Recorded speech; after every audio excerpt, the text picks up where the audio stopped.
이미 무결성이 깨지는 거예요. 그래서 이 부분은 이미 사전선거 제도는 오염이 됐다. 사전선거제 반드시 폐지해야 되고요. 오늘 그 전문가들이 모여서 사전선거 관련돼서 간담회가 있었거든요. 그러면은 정치 신인하고 현역 의원이 붙었을 때, 그러니까 일단 후보자들 간에 형평성이 맞지 않다. 원래 본투표를 하게 되면 본투표 날 선거운동을 못하지 않습니까?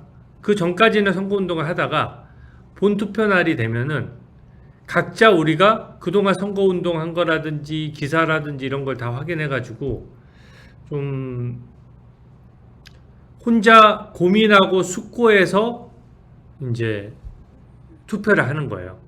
그거를 자유투표 원칙이라고 합니다. 본투표 때는 선거운동이 엄격히 금지돼요. 만약에 본투표 때 제가 선거운동을 하고 다녔다. 그러면 저는 바로 당선 무효형이에요. 굉장히 엄격합니다. 근데 사전투표 때는 어떻습니까? 사전투표 때는 선거운동을 다 해요. 사전선거제는 그래서 사전선거하는 그 이틀은 엄청나게 많은 사람들이 투표를 하는데 옆에서 막 선거운동을 막 하고 있어요. 본투표 때는 아무도 딱 엄격하게 선거운동을 못해요. 이 자체가 형평성이 없는 겁니다. 그래서 차진아 교수님이, 저도 그 생각 못하고 있었는데 그게 헌법에 위배된다.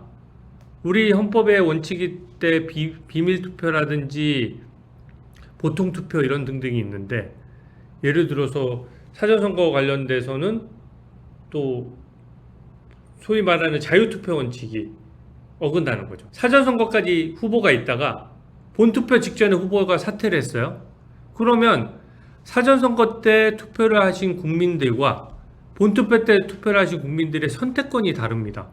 내가 사전투표를 할 때는 후보가 분명히 4명이 있었는데 그 사이에 한 명이 내가 지지하는 후보 혹은 뭐 다른 후보라도 사퇴를 했어요. 그럼 이 3명이 남았을 때 내 선택권이 달라질 수가 있잖아요. 개인 사정에 따라서 국민들이 뭐 사전투표를 하든 본투표를 하든지 하는 건데, 그때마다 누가 언제 사퇴하는지에 따라서 투표의 기본 원칙이 달라지는 겁니다. 그러니까 보통 선거 원칙도 위배돼서, 제가 오늘 그 차진아 교수님한테 이 해외에 우리처럼 하는 데가 있느냐라고 여쭤봤는데 우리처럼 하는 데는 없다. 우리나라만 독특한 거예요. 우리가 특히 관내 사전투표가 문제예요. 이 관내 사전투표 같은 경우에는 투표한 그 용지들하고 그게 이송되는 과정에서 국민들의 감시를 벗어나는 겁니다. 그렇기 때문에 국민 감시를 벗어난다는 건 뭐냐? 이미 무결성이 깨지는 거예요. 이거는 참정권의 행사와 관련된 거기 때문에 모든 사람들이 검증 가능한 모든 방법으로 철저하게 감시할 수 있는 시스템이 당보되지 않으면 절대 안 되는 것 같거든요. 그래서 이 부분은 이미 사전선거 제도는 오염이 됐다.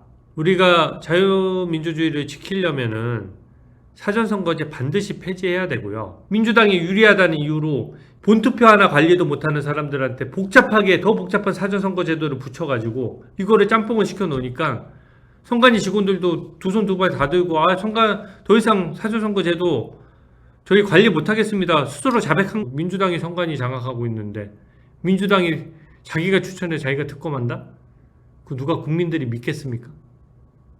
그래서 현실적으로 민주당이 다수당인데 특검 되겠느냐 이렇게 생각하지 마시고 특검에 대해서 단일 목소리 내면서 계속 투쟁을 해야 됩니다.